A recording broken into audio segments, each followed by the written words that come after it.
Hej sammen og velkommen til denne video. Og bagved holder vores store traktor.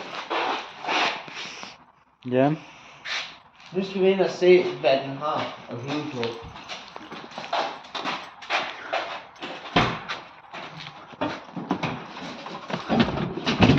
Der er meget plads i den.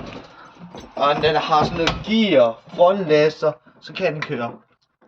Hvis man trækker den her ned, så er det baglands, tager den herop, så kører den forlands.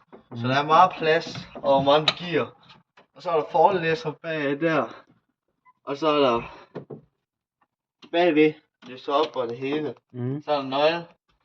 Og så er der lys, og så er der dyrtårn herovre. Ja. Og værktøjskasse der. Men der er også noget andet vigtigt. Ja.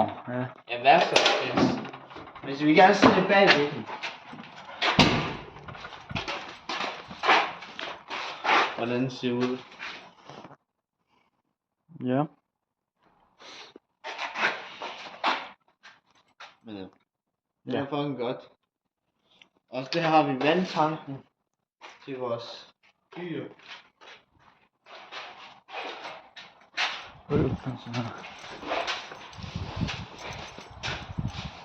Men tak for at I vil se med på den her video.